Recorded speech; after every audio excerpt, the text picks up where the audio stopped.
Tonight, why British au pair Louise Woodward, accused of child murder in America, may not get a fair trial. Leading experts say her case shouldn't even come to court.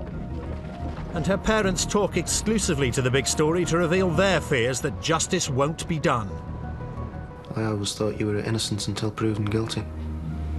I didn't know you had to prove your innocence. On Monday, Louise Woodward will appear in this courtroom here in Boston, charged with first-degree murder. We're about to show you critical evidence which could prove her innocence, evidence the Boston jury will never hear.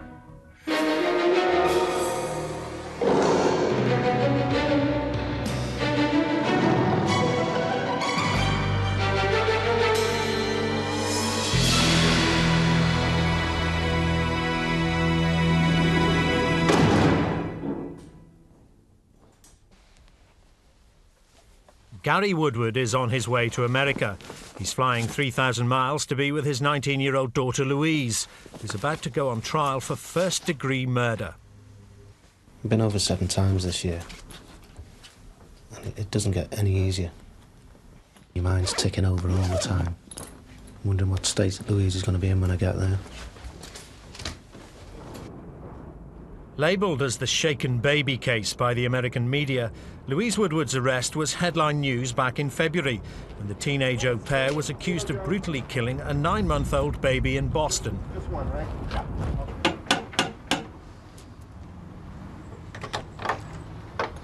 Hi, Gary. All set? Yeah, all set. Right, let's go. Since then, Gary has tried to be at Louise's side whenever he can, never swaying in his certainty that she's innocent. Today's journey is the last time Gary will go to see his daughter before the trial starts, and he invited the big story to accompany him.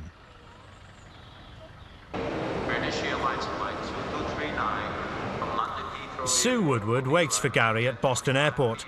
Since April, she has lived in America to be near Louise. But as Louise's trial approaches, both Sue and Gary are dreading that their daughter could be convicted for a crime they're sure she didn't commit.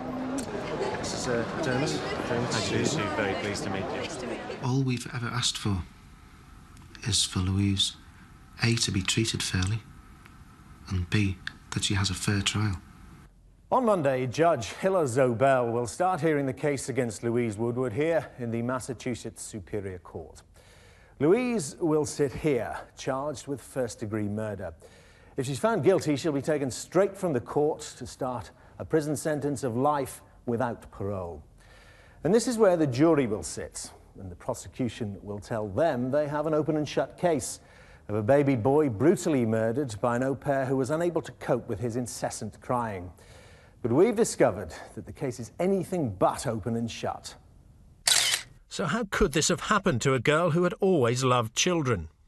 Louise comes from a large family. I myself have many nephews and nieces, and Louise has looked after them many times. And she's babysat for lots of people in our village. She loves children, adores them.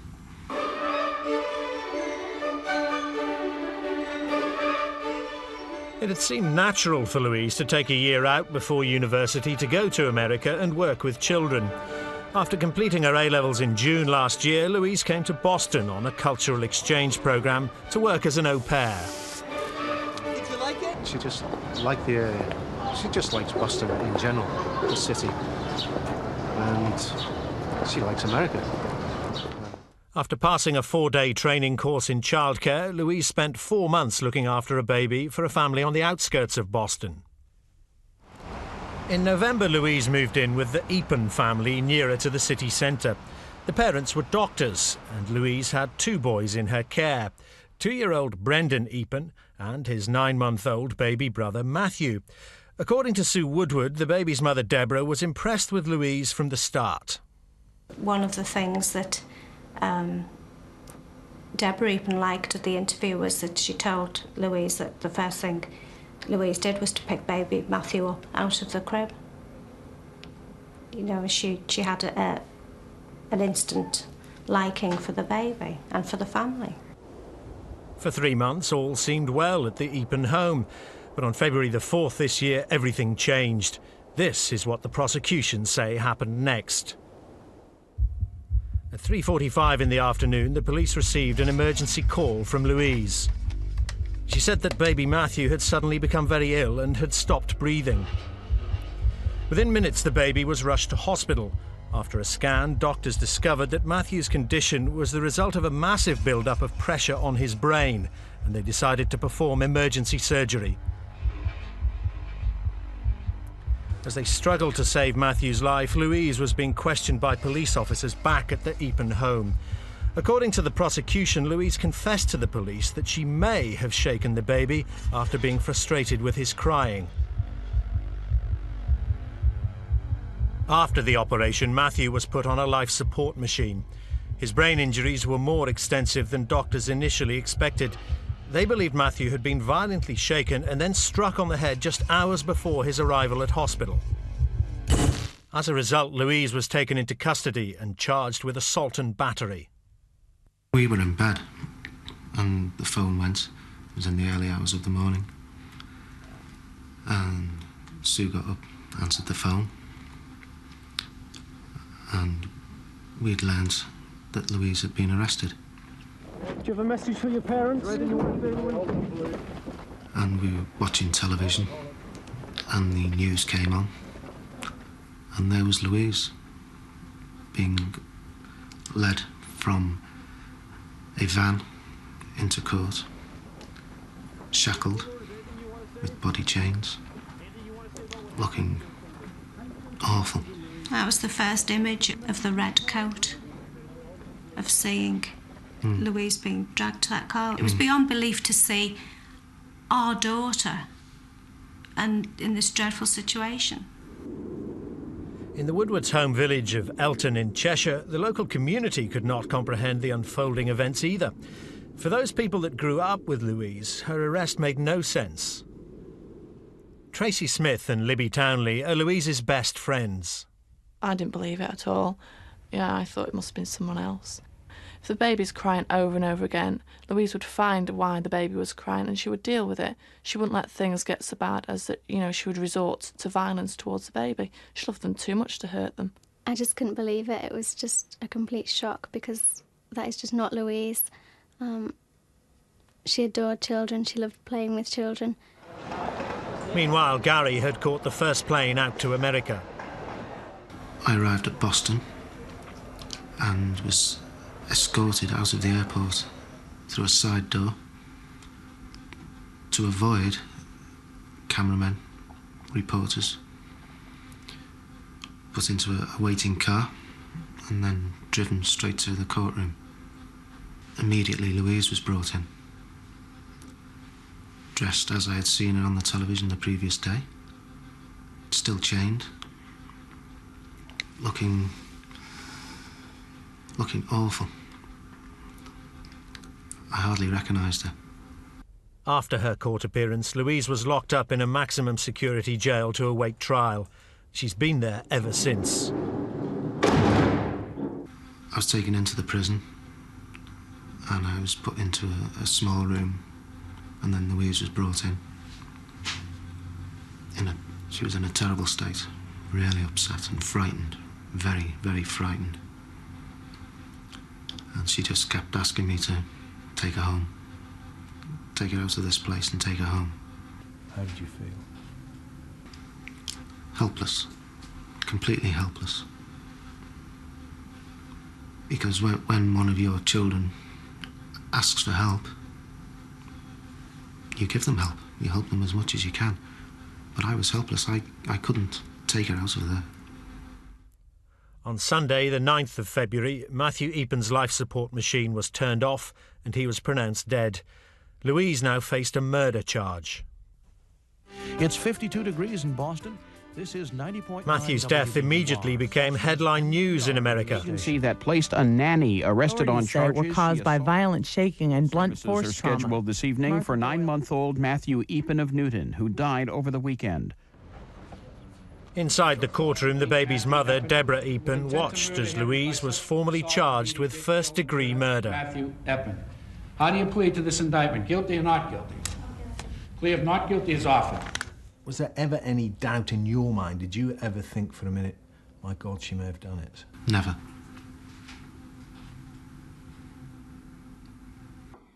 But few others believed that Louise might be innocent.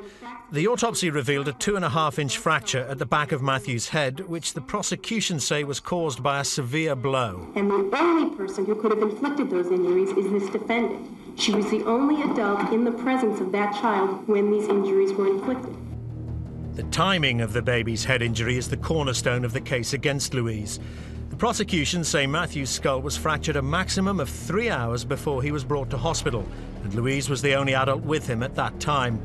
But the defence say Matthew could have been injured up to 2 days earlier, when Louise was on her weekend off. That injury could have led to a slow build-up of pressure in his brain and his eventual collapse.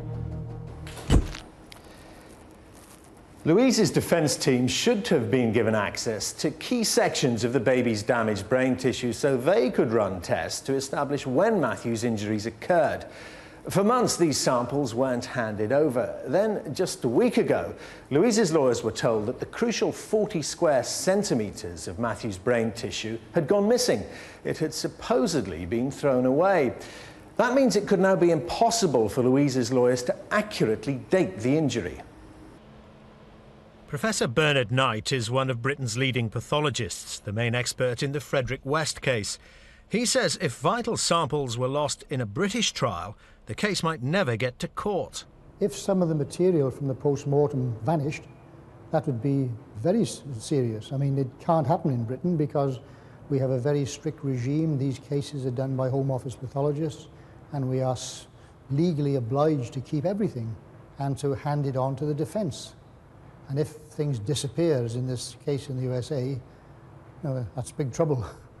The revelation that key brain samples can never be tested only came to light last week. But for the last 8 months, Louise's lawyers have had another more fundamental problem to contend with.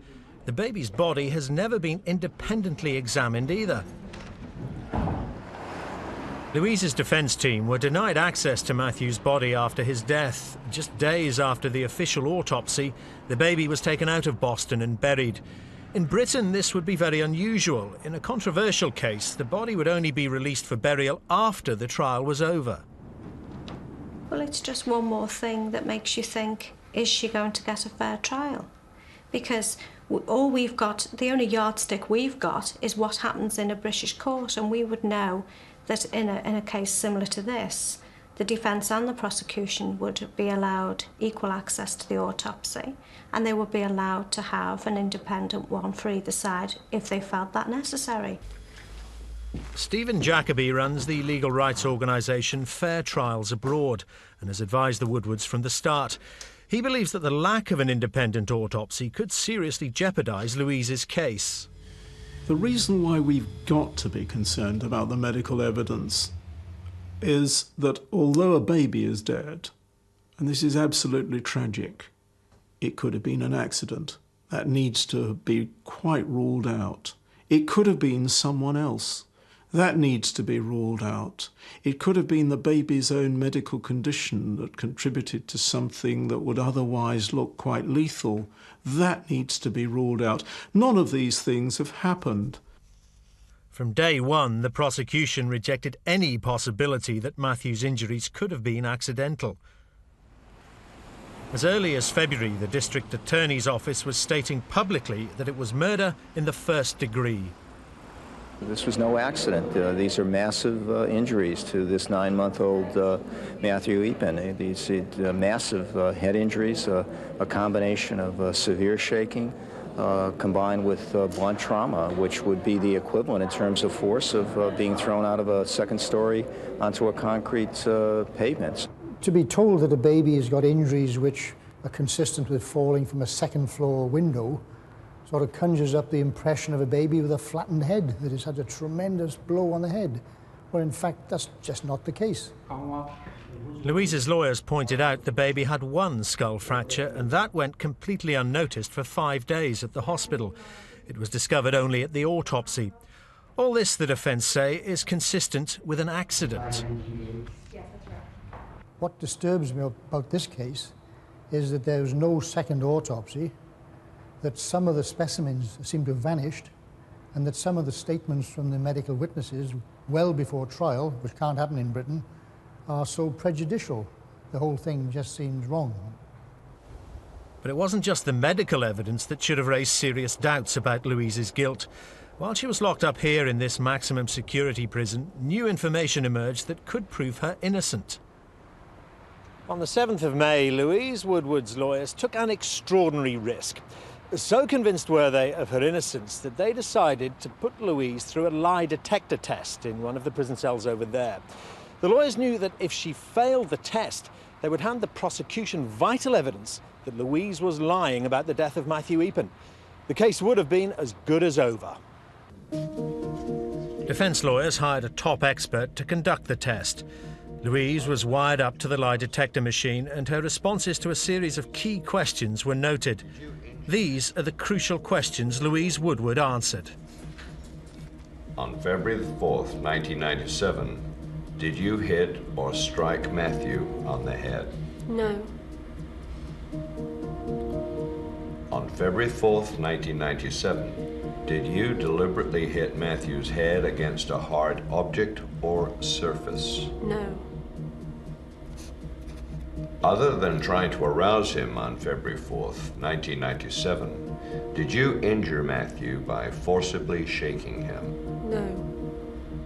Did you deliberately inflict the injuries that resulted in Matthew's death? No. The examiner passed Louise, saying that he was 95% certain that she was telling the truth. What was it like when you heard she'd passed? I knew she'd pass. I knew she'd pass. I just knew. There was no doubt. The only way Louise would have failed a lie detector test if the equipment was faulty. Even though lie detector tests are used by the FBI and the CIA, and the test could have been accepted as evidence, the judge ruled it inadmissible, saying it was unreliable. That means this critical new evidence will never be heard by the Boston jury. How strongly do you feel that the court should hear this? I feel very strongly that the jury should be allowed to decide for themselves the validity of a lie detector test. But they're not going to be allowed that judgment. Inside prison, Louise was devastated by the judge's decision. She even offered to take the test again with an expert of the prosecution's own choosing. The offer has not been taken up. For the prosecution, a lie detector test was unnecessary. They said Louise admitted to police officers when first questioned that she had treated Matthew roughly. At that time, she gave a statement indicating that she had, in fact, shaken the baby earlier in the afternoon because the baby had been fussy and had been crying, and she was frustrated. She also indicated this statement has been widely reported in the press as a confession. But we have obtained Louise's own account of what happened that day, taken from a tape recording made before she took the lie detector test. In it, Louise admits to shaking Matthew, but in completely different circumstances. At about 3:30 p.m, Louise went into the bedroom to check on him. He didn't look normal. I think he changed colour. I don't think he was focusing. You say he changed colour. What do you mean? It was like a blue-grey colour. He was definitely different. And I picked him up and he vomited. So I assumed he choked. Louise said she couldn't tell if Matthew was breathing and tried giving him first aid. She then admitted to shaking the baby, not out of frustration, but in a desperate attempt to arouse him. I panicked because he just wasn't responding to anything. And I shook him. It was like, Matthew. I was just calling his name. I was just yelling to him. But he wasn't doing anything. Defendant has no ties. Since February, Louise has had little chance to tell her version of what happened. Review of the bail is denied. Thank you, counsel. Despite compelling evidence that Louise may well be innocent, the judge has turned down bail 5 times, believing that she could try and escape back to England.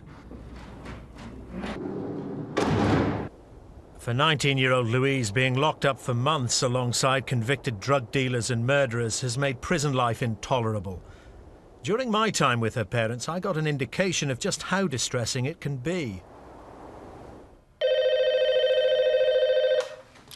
Hi, sweetheart. What's the matter? You won't believe what they're watching on television. What? You won't believe what they've put on the television. What? They're watching this show about nannies who abuse the children. And they won't turn the channel. Oh. They said it's too close to my case. That's what I'm being accused of. And there's girls in here who won't, you know, who'll associate me with that and they'll pick on me. Oh, Louise. Sue then asked us to stop filming.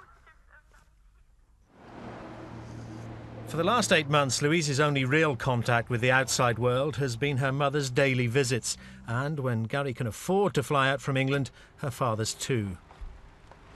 She's frightened, but she's less frightened while I'm here because she knows that every day, at a time that we've discussed, I will come, and I'm like reminding her that there is reality, because the whole thing isn't real. It's a horrible nightmare that's happening to us all.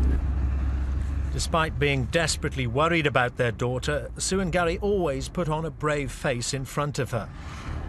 It's important that Louise doesn't see the stresses and strains that we're under. Otherwise, she would start feeling low, and she would start thinking that it was all her fault. Can't let that happen. As Sue and Gary count the days to Monday's trial, they fear the way the prosecution have handled Louise's case may have sealed her fate already. The prosecution were not the only people who rushed to judge Louise Woodward. Almost from day one, the American media took the prosecution line and portrayed Louise as guilty. Now, almost 8 months later, Louise's parents fear that her portrayal outside the courtroom may have terribly damaged her chances of getting justice inside it.